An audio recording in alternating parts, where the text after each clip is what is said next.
पश्यमद्विधानां तमसावृतानाम् आलोकवज्ज्वलभयं ददन्तं पूर्णावतारं पुरुषोत्तमाख्यम् अनुकूलचन्द्रं शरणं प्रपद्ये भवार्णवे यस्मिन् विनिमज्जितानां कामादिदोषे परिवेष्टितानाम् उद्धारणाय धृतशम्मूर्तिम् अनुकूलचन्द्रं शरणं भजेऽहम् अनुकूलचन्द्रं सततं भजेऽहम् अनुकूलचन्द्रं सततं भजेऽहम्। उपस्थित पूज्यपाद अध्यक्ष महोदय के चरणों में मेरा सश्रद्ध प्रणाम। उपस्थित पूजनीय बोधायन चक्रवर्ती महोदय के चरणों में मेरा प्रणाम। उपस्थित सभी इष्ट प्राण बंधुओं के प्रति मेरा सश्रद्ध जय गुरु। उपस्थित भक्तिमती माताओं सबों के प्रति मेरा सश्रद्ध जय। अभी का जो आलोच्य विषय है अत्यंत ही गंभीर और बहुत ही जीवन के मर्म को, भक्ति के मर्म को उद्घाटित करने वाला विषय है। निर्धारित विषय है भगवान नहीं, भगवत अनुराग ही मानव जीवन का परित्राता है। अत्यंत ही गंभीर विषय है। छापा गया है परित्राता, भगवान नहीं भगवत अनुराग ही मनुष्य जीवन के परित्राता है। परित्राता से हम क्या समझते हैं? भक्त जो होता है वह कभी भी भगवान से आशा नहीं करता जो भगवान मुझको बचा दे।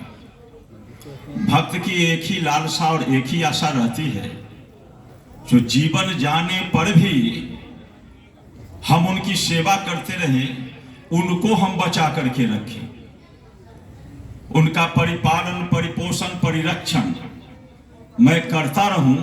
यही भक्त का एकमात्र कामना होता है। स्थूल रूप से परित्राण का अर्थ तो हम लोग यही समझते हैं जो भगवान हमको मृत्यु के मुख से बचा लिए तो हमारा परित्राण हो गया, हमारी रक्षा हो गई। रक्षा एक अलग चीज है और परित्राण एक अलग चीज है, और रक्षा के भीतर भी बहुत बड़ा मर्म है। श्री ठाकुर जी के शब्दों में सुनिए। शरददा एक दिन श्री ठाकुर जी से प्रश्न कर रहे हैं, ठाकुर जी परित्राणाय साधुनां का माने क्या होता है? तो ठाकुर जी कहते हैं मैं समझता हूं परित्राण के भीतर एक कंटिन्यूटी है, निरवच्छिन्न धारा है। उसके बाद आगे ठाकुर जी कहते हैं जो परित्राण का अर्थ हुआ ग्रेजुअली अपलिफ्टमेंट मूवमेंट, उन्नति मुखर चलन की क्रमागति, gradually upliftment movement. Thakur ji कहते हैं इसके भीतर परि शब्द लगा हुआ है। परि का माने होता है कंप्लीटली। तो साधु पुरुष अर्थात जो व्यक्ति भगवान के बताए गए पथ पर निरवच्छिन्न भाव से आंतरिक अनुराग और निष्ठा के साथ, एक निष्ठा के साथ जो व्यक्ति निरंतर उस पथ पर चलता रहता है, वह चलते चलते उन्नति के शिखर पर एक दिन पहुंचता है और तब उसका परित्राण होता है। ठाकुर जी इस बात की चर्चा करते हैं। तब आगे इस कंटिन्यू चलने में तब आगे फिर दूसरा प्रश्न करते हैं श्रद्धा ठाकुर जी से, जो भगवान कृष्ण कहते हैं गीता में 9 में भक्ता प्रणश्यति, मेरे भक्तों का नाश नहीं होता है। ठाकुर जी भी इस तरह की बात बोल लेते हैं। अभी ये वाले में ठाकुर जी कहते हैं अमार भक्त कखनो रुंड होवे ना, और एक जगह कहते हैं कष्ट पावी किंतु विनष्ट हो भी ना, यह ठाकुर जी भी कहते हैं।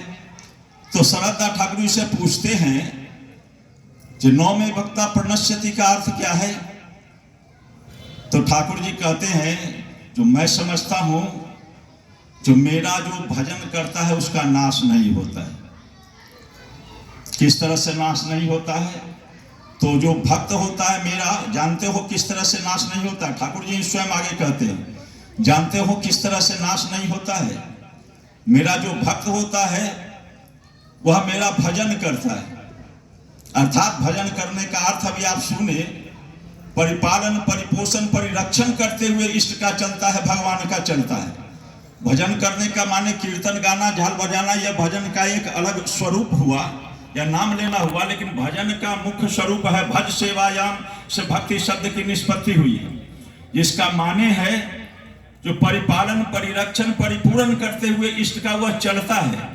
और ठाकुर जी यह कहते हैं कि यह करते करते मनुष्य के भीतर इस तरह से भाव उत्पन्न होता है जो वह अनुगत कीर्ति संवेग को लेकर के निरंतर इष्ट की इच्छा के परिपूरण में अपने को लगा करके वह जो है सो हर समय रखता है।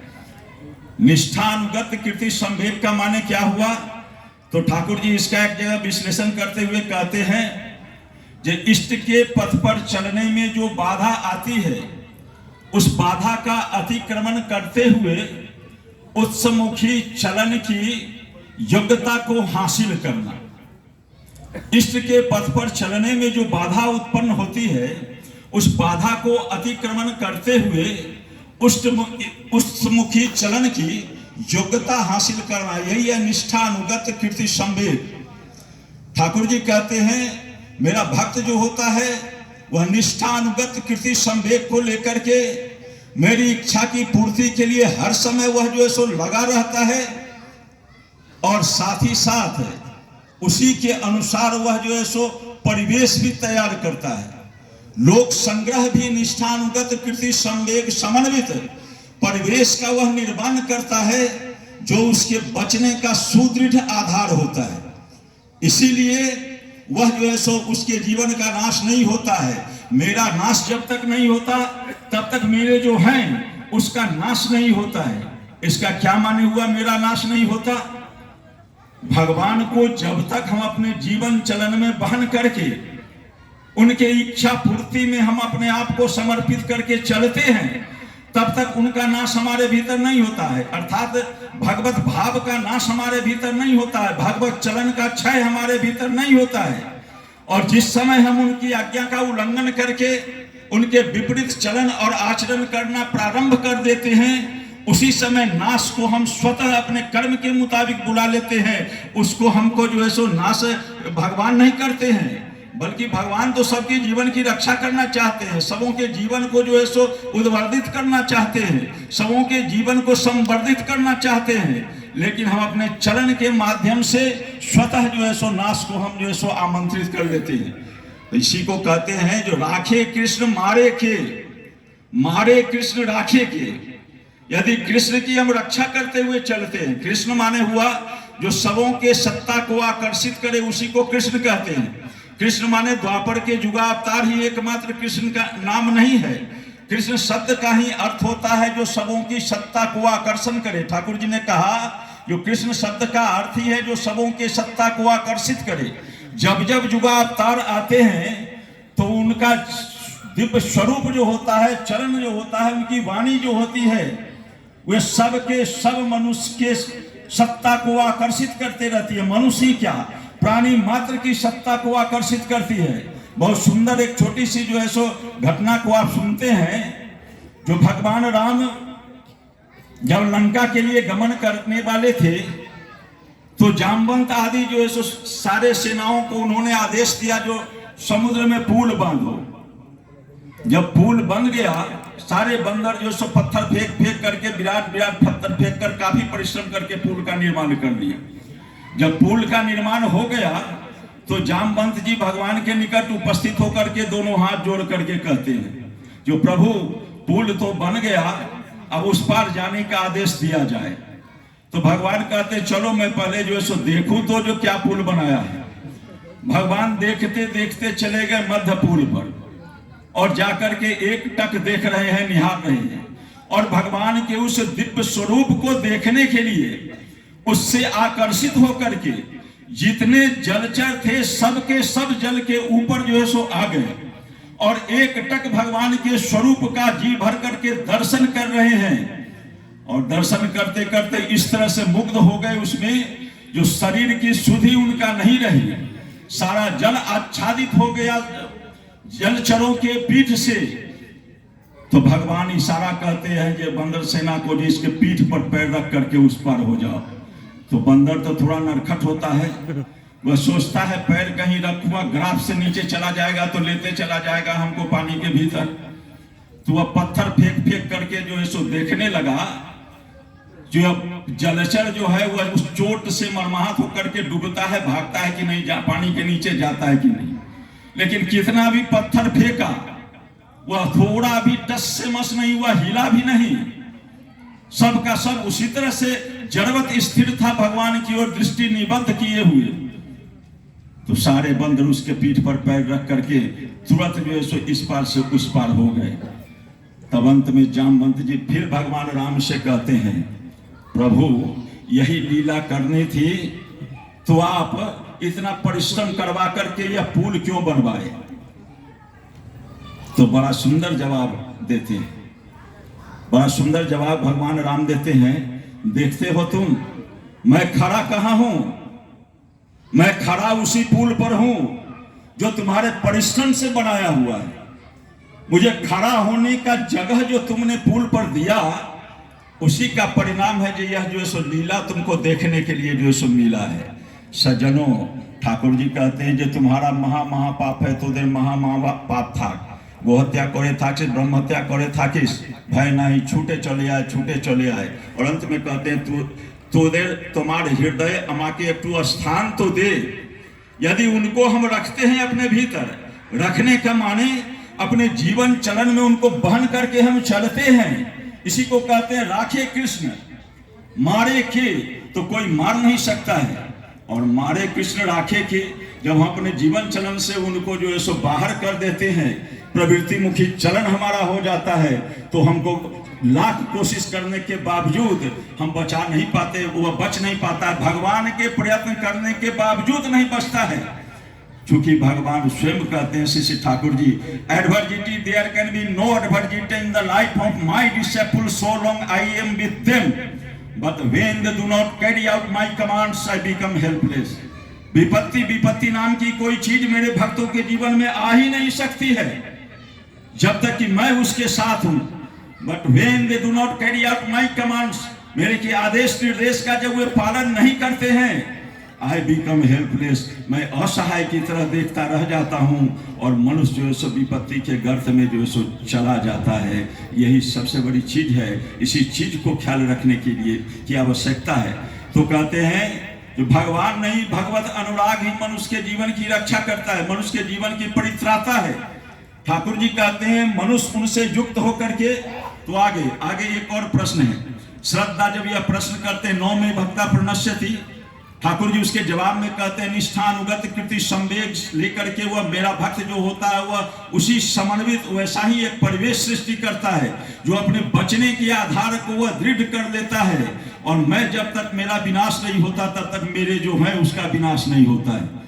तो आगे श्रद्धा फिर दूसरा प्रश्न करते हैं, आलोचना प्रसंग 12वां खंड में देखिएगा, और परित्राणाय साधुनां का 6ठा खंड दीपरक्षी में आप देखेंगे ये प्रसंग आएगा आपको। तो उसमें जो है सो फिर प्रश्न करते हैं जो यह जीव शरीर को लेकर के ही वह टिका रहेगा, बचा रहेगा क्या। तो ठाकुर जी दृढ़ प्रत्यय के साथ कहते हैं हाँ वह बचा रहेगा, ऐसा भी होगा। और उसके बाद फिर कहते हैं मैं आशा करता हूं ऐसा हो ही सकता है यदि वह निष्ठा च्युत अनुराग के साथ मेरे रास्ते पर चले। और फिर आगे कहते हैं यदि ऐसा नहीं भी हुआ, नहीं होने का कहने का कारण क्या है, जो अनुराग में यदि थोड़ी च्युति विच्युति यदि हो जाए, ऐसा नहीं भी हुआ तो मरने के बाद भी उसकी धारा जो है वह निरवच्छिन्न रहती है, उसकी चेतना निरवच्छिन्न रहती है और नवीन जीवन लेकर के वह आता है। तो फिर उसी भाव भूमि में उसका जन्म होता है। ठाकुर जी की वाणी है, मृत्यु समय जे भाव धरे छेड़े शरीर जाए जीवन, जन्मई ओबार तेमनी स्थाने यही भावे पौध पाए जखन। मृत्यु के समय में जिस भाव भूमि के इष्ट के कार्य को करते करते उसकी चिंतन को लेते हुए मनुष्य की यदि मृत्यु भी हो जाए या शरीर का नाश भी हो जाए, तो कहते हैं छाड़े शरीर जाए जीवन, जन्म अबार तेमनी स्थाने यही भावे पौध पावे पावे दखन। जहाँ पर दोनों दाम्पत्य जीवन का मिलन उस भाव भूमि में होता है, उसी जगह उस आत्मा का प्रवेश होता है माँ के गर्भ में। ठाकुर जी कहते करोड़ों आत्माएं एक साथ दाम्पत्य मिलन के समय माँ के गर्भ में प्रवेश करने के लिए आकुल और व्याकुल होकर के दौड़ती है, लेकिन एक भाग्यशाली आत्मा का जो है सो प्रवेश माँ के गर्भ में हो पाता है। बाकी सभी निराश होकर के सब मृत्यु के मुख में पुनः चले जाते हैं। कारण क्या है?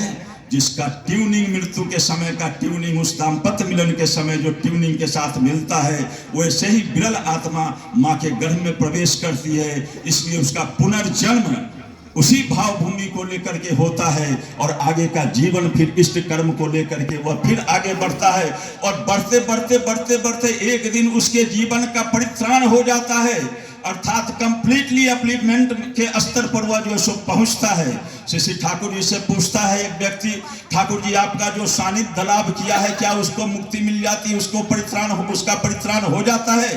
ठाकुर जी कहते हैं अर्ध वर्षे शतांते वा, एक ही जीवन में हो सकता है या सैकड़ों जीवन लग सकता है, लेकिन परित्राण निश्चित रूप से होगा। ऐसा होता क्यों है? यद्यपि ठाकुर जी चाहते हैं जो एक जीवन में ही हमारा परित्राण हो जाए, वह बाकी जीवन की प्रतीक्षा करने के लिए नहीं कहते। बहुत सुंदर एक छोटी सी घटना याद आती है। ठाकुर जी के नजदीक एक बूढ़ी माँ बैठी हुई थी, वह जो है सो भजन संगीत की पंक्ति गुनगुना रही है। एक भक्त कवि की पंक्ति है, उसको गुनगुना रही, शायद रजनीकांत की पंक्ति है जो कतो आशा करे बसे आछि चरणे, मोक्ष पाबो जीवने ना है मरणे। उसकी इस पंक्ति को सुन करके ठाकुर जी कहते माँ यही रकम बोलो ना, की बोलबी?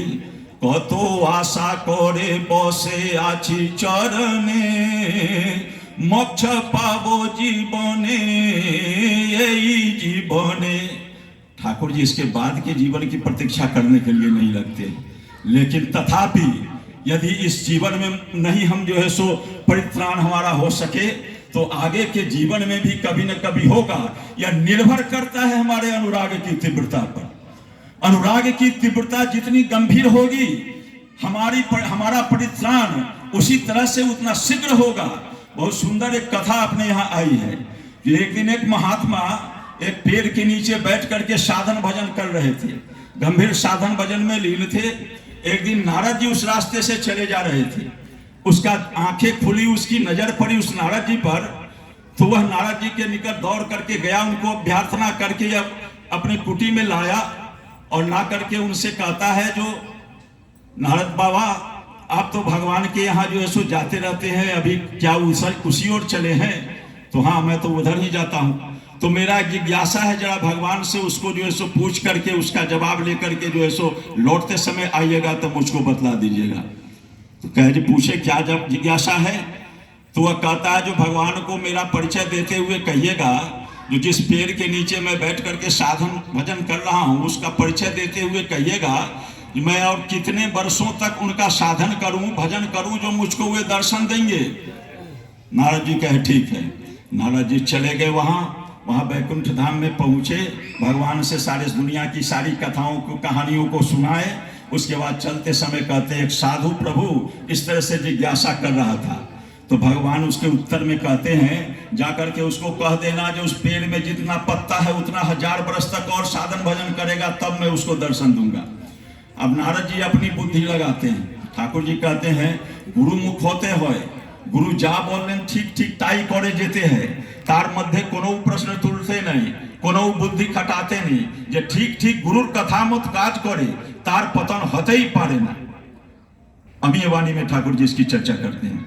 नारद जी अपनी बुद्धि खटाए। बुद्धि क्या खटाए कि इतना कठिन जवाब भगवान ने दिया जो उस पेड़ में पत्ता है उतना 1000 वर्ष तक तपस्या करने के लिए जो साधु जो भी साधन भजन करता है वह भी छोड़ देगा, वह जो सो निराश होकर के बैठ जाएगा, हताश होकर के, तो रास्ता बदल करके जाने लगे। और वह चौकन्ना था साधु जी, कब नारद बाबा लौटेंगे उधर से।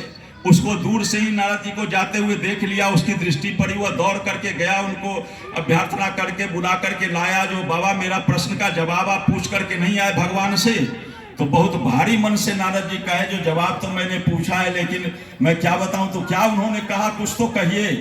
तो नारद जी कहते हैं भगवान ने कहा जो दर्शन देंगे, इतनी बात ही सुना वह, बाकी जो नारद जी ने कहा कितने 1000 वर्ष बाद यह सुन नहीं पाया। भाव में इस तरह से उन्मत्त होकर के वह नाचने गाने रोने कांदने लगा, जो उसको बाद की बात सुनाई ही नहीं दिया। इतना ही सुना जो भगवान मुझको दर्शन देंगे। और कुछ क्षण ही बीता कि भगवान गरुड़ पर सवार होकर के जो उस जगन्नाथ के पीछे उपस्थित है, भगवान को देख करके वह द्रविड़ हो गया, गदगद नैनों से वह जो है सो नीर को बहाते हुए वह उनके चरणों पर गिर करके और उनका जो है सो पूरा स्तुति करने लगा। तो नारद जी भगवान से कहते हैं प्रभु आपकी लीला समझ में नहीं आती, अभी कुछ देर पहले मुझको जवाब दिए उस पेड़ में जितना पत्ता है उतना देर साल दर्शन करने के लिए, और क्षण ही नहीं बीता मुझको झूठा साबित करने के लिए आप जो है सो स्वयं गरुड़ पर सवार होकर के चले आए। अब देखिए भगवान का जवाब, यही सार्थक चीज है संपूर्ण घटना का। सार्थक चीज क्या है, भगवान ने कहा अब तक जिस गति से जिस अनुराग से वह साधन भजन कर रहा था उससे उतना 1000 वर्ष उसको लग जाता, लेकिन ज्यों ही उसने सुना जो भगवान दर्शन देंगे, उसकी अनुराग की तीव्रता उस पराकाष्ठा पर पहुंच गई, जो उतने वर्षों की साधना को वह क्षण में जो है सो पूरा कर लिया, और मुझको तुरंत उसको दर्शन देने के लिए आना पड़ा। यही है अनुराग की तीव्रता। सज्जनों, ठाकुर जी एक जगह कोट किए हैं, कोटि जन्म भगवान का नाम करने से भी किसी को प्राप्त नहीं होते, और एक बार भगवान का नाम प्रेम से हृदय से आंतरिकता से मनुष्य लेता है तो सहज रूप से उसको वे प्राप्त हो जाते हैं। यह अनुराग की पराकाष्ठा है, और यह अनुराग मनुष्य के जीवन में चाहिए। यह अनुराग नहीं हो तो मनुष्य जीवन का उत्थान नहीं हो सकेगा। इसलिए कहते हैं नौ में भक्ता प्रणश्यति, मेरे भक्तों का विनाश नहीं होता है, वह जो है सो उसका जो सो परित्राण होता ही है। अद्धवर्षे शतान्ते, वह एक जन्म में हो या 100 जन्म के बाद हो, वह इसके हाथ में है जो वह कब जो है सो अपनी परित्राण को जो है सो वह बुला सकता है, कब अपने को मुक्त कर सकता है। और भक्त की इच्छा जो होती है, वह भक्त की इच्छा होती है जो वह कुछ भगवान से उसकी चाहिदा नहीं रहता है। जो वास्तव अनुरागी भक्त होता है उसकी कोई चाहिदा नहीं रहती है। अर्थ मान यश के लिए या मान प्रतिष्ठा के लिए या अन्य किसी चाहिदा को लेकर के यदि भगवान की भक्ति करे तो ठाकुर जी कहते हैं तुम्हारे हमारे बीच एक पर्दा की सृष्टि हो जाती है, एक आवरण आ जाती है जो मेरे साथ तुम्हारे संबंध को जुड़ने ही नहीं देता। तो फिर तुम्हारी भक्ति ही क्या जो है सो होगी। और ठाकुर जी बहुत सुंदर पृथ्वी विनायक में वाणी देते हैं, पौवार प्रणय गजाए प्राप्त वस्तु थे, आज देववार प्रणय गजार जाके देववा जाए ताते। प्राप्ति की आशा रख करके हम भगवान की यदि भक्ति करते हैं, उनकी अनुराग करते हैं, श्रद्धा करते हैं, तो वह जो है सो उस वस्तु के प्रति ही हमारा प्रेम आबद्ध हो जाता है, वहां तक वह प्रेम पहुंच नहीं पाता है। और यदि हम उनको देने की लालसा रखते हैं, हर समय उनको देने की बात सोचते हैं, उनके लिए करने की बात सोचते हैं, तब कहते हैं देववार प्रणय गजाए जाके देववा जाए ताते।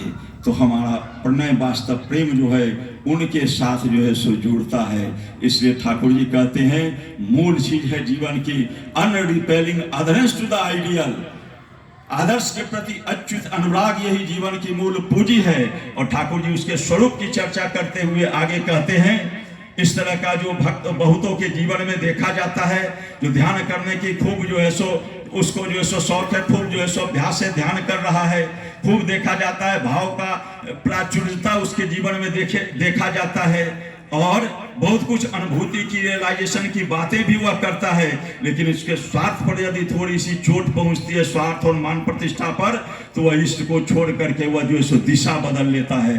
ठाकुर जी कहते हैं उसकी वह भक्ति धर्म की के आड़ में वह प्रवंचना ही है, वह प्रवंचित भक्ति है, वह जो है सो कपट और कपट जाल से, कपट के मायावी जाल से आच्छादित भक्ति का स्वरूप है। ऐसे भक्तों से सावधान रहना चाहिए। खांटी भक्त जो होता है उसको देख करके शैतानी जो है वह पावरलेस हो जाती है। उस जगह वह कुछ नहीं उसका बिगाड़ सकता है। वह भक्त क्या कहता है, ठाकुर जी मैं आपको छोड़ करके कुछ नहीं चाहता हूँ, किसी को नहीं चाहता हूँ, मेरा सब कुछ चले जाने पर भी मेरा कुछ क्षति नहीं हुई, जब तक कि आप जो है सो है मेरे साथ, आपके प्रति अच्युत अनुराग मेरा जो है सो बना हुआ है, तब तक मेरे जीवन की कोई क्षति नहीं है। और मुझको सांसारिकता के सब कुछ प्राप्त भी हो गया और आप उसमें नहीं है, आपके प्रति अनुराग मेरा नहीं है, तो मुझे कुछ भी नहीं मिला, तब मैं जो है सो शून्य ही मुझको प्राप्ति हुई। इसलिए प्रभु आप मेरे ये काल सर्वस्व हैं, परकाल सर्वस्व हैं, सर्वकाल सर्वस्व हैं।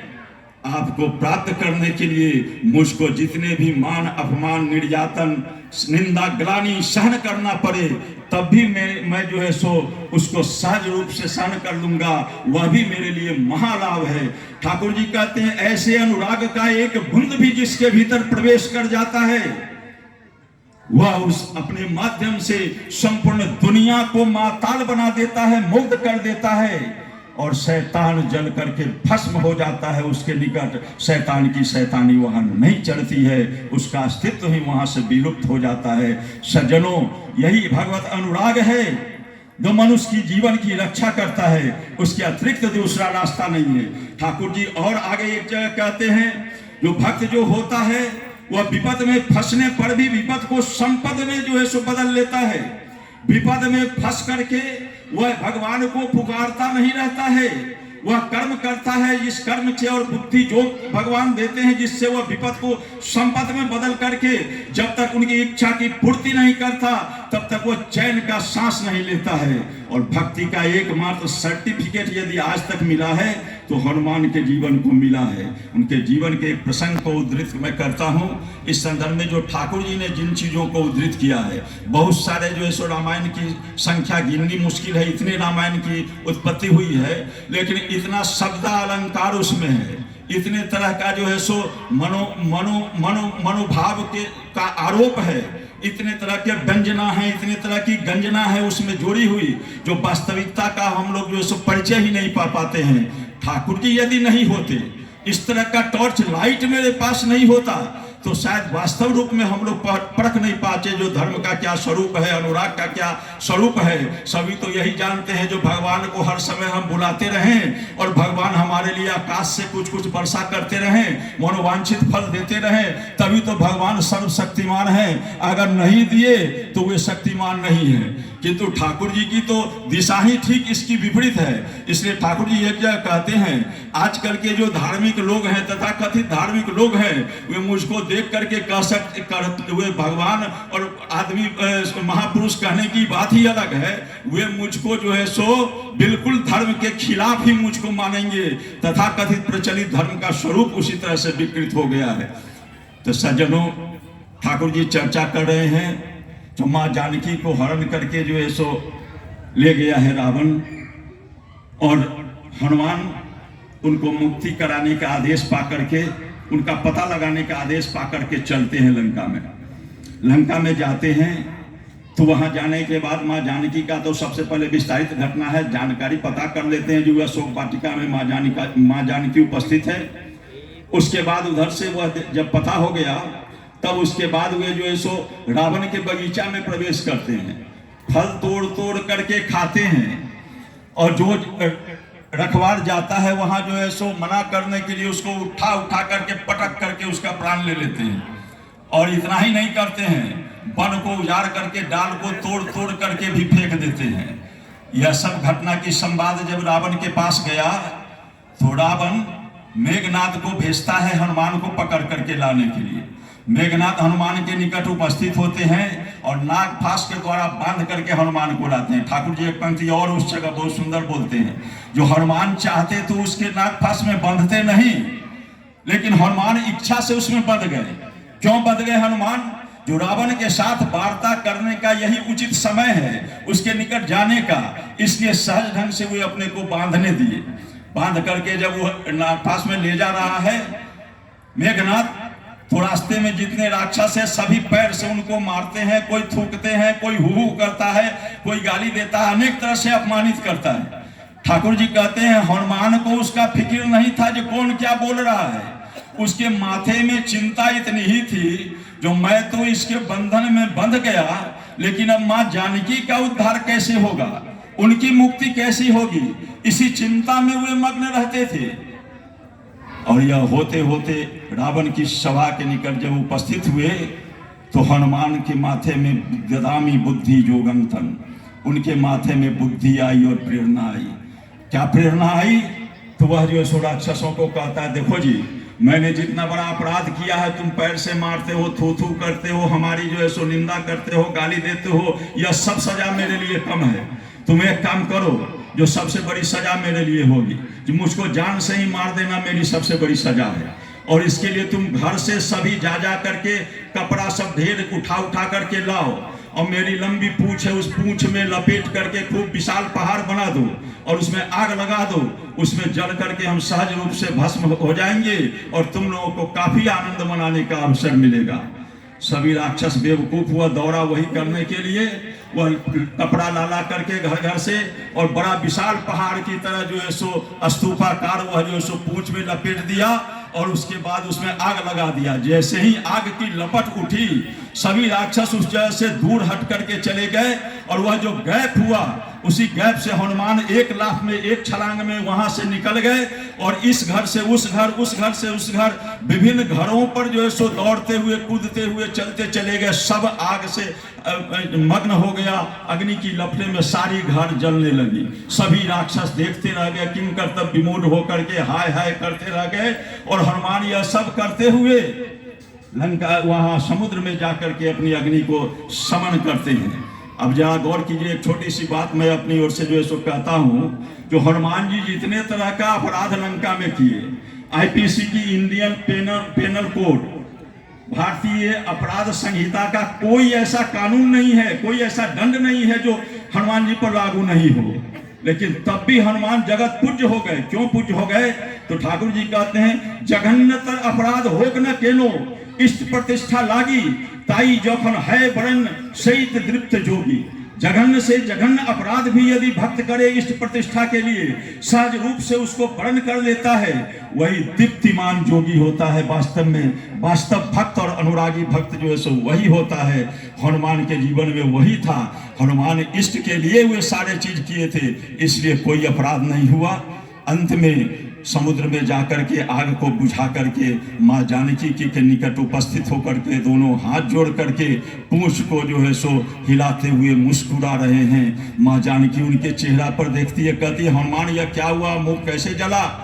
तो हनुमान कहता है, सहज ढंग से विनीत भाव से कहते हैं, शरीर की तो सुधि उनको थी नहीं, इस उमंग में और इस अनुराग में वे डूबे हुए थे जो भगवान के काज को मैं जो सो करने के लिए आगे चला हूं, और उसके लिए जो बाधा है उस बाधा को मैंने दूर कर लिया, अपने को मुक्त कर लिया उसकी बाधा से। और इस उमंग में, इस अनुराग में वे जो है सो डूबे हुए थे। कहते हैं माँ यह कुछ नहीं हुआ है, वैसे ही कुछ हो गया है। और इतना कहने के बाद वह जो है सो माँ के निकट जो है सो प्रणाम करते हैं और पुनः वहाँ से आशीर्वाद लेकर के विदा होते हैं। ठाकुर जी कहते हैं भक्त जो होता है वह बाधा में फंसने पर भी बाध्य नहीं होता है, वह विपद में फंसने पर भी विपद को हावी नहीं होने देता है, वह विपद को ही संपद में बदल लेता है। और वह जो है सो भगवान की इच्छा हो, केवल उसकी खुशी इतनी ही लालसा रहती है जो हमारे प्रभु के चेहरा पर, मुखमंडल पर मुस्कान कब होगा, उनके चेहरा पर आनंद कब आएगा। उस आनंद को देख करके वह विभोर हो जाता है, अपने आप को बिल्कुल उसमें खो देता है। इस तरह का जो भक्त होता है उसके जीवन का परम मंगल होता ही है, उसके जीवन का निश्चित रूप से परित्राण होता ही है, इसमें कहीं जो है सो संदेह नहीं है। इसलिए श्री ठाकुर जी कहते हैं अनुरागेर बाती जार नयन कोने जोले छे, सेना की सर्वस्व त्यागिया गुरु के सार कोरे छे। अनुराग की बाती जिसको कहते हैं, नया आंखों के कोना में जो है सो जलता है, वह जो है सो सब कुछ को त्याग करके गुरु को सर्वस्व बना लेता है। वह जो है सो सोचता है वही एकमात्र अपने हैं, बाकी कोई नहीं। ठाकुर जी एक भक्त कवि की जो है सो उक्ति को उस जगह कोट करते हैं, रूप लागी नयन कांदे गुने मौन भोर, प्रति अंग कादे मोर प्रति अंग मोर। ठाकुर जी उस जगह भक्त कवि की पंक्ति को कोट करते हुए उनके चेहरा को देखने से, आंख से आंसू, उनकी चेहरा के दर्शन के लिए, उनके स्वरूप के दर्शन के लिए आंखों से प्रेमाश्रु जो है सो निरंतर झरता रहता है। भागवतकार ने तो यहाँ तक जो है सो वर्णन कर दिया, जो कृष्ण वियोग में, कृष्ण के दर्शन के लिए गोपियों के आंख से वियोग में जो आंसू निकली, उस अश्रु की धारा से एक नदी जो है सो बन गई। दिन रात उनकी आंखों से अश्रु धारा निकलती रहती थी। भगवान कृष्ण के वियोग में यह वियोगात्मक दुख जो भक्त का होता है वह अत्यंत गंभीर होता है, लेकिन जो खांटी भक्त होता है वह वियोग को भी सुयोग में बदल लेता है, वहां रह करके भी इष्ट के आदेश को पालन करता है। वह ठाकुर जी कहते हैं मां जानकी को वियोग सहना पड़ा। भगवान राम उसको घर से बाहर जो है सो जंगल में भेज दिए। जब लोग गए उनको कहने के लिए मां जानकी को, जो भगवान राम या अनुचित कार्य किए हैं, तो वह एक शब्द नहीं सुनी, बल्कि झड़प उठी लोगों के ऊपर। जो उन्होंने राजधर्म, राजा है, राजधर्म का पालन करने के लिए उन्होंने इस तरह से किया है। उसने कुछ गलत नहीं उन्होंने किया है, स्वप्न में भी वह गलत नहीं कर सकते हैं, ऐसा मैं कल्पना में भी कभी सोच नहीं सकता हूं। वे नित्य सत्य हैं, उनसे भूल और भ्रांति हो ही नहीं सकती है। यह प्रत्यय था सीता का।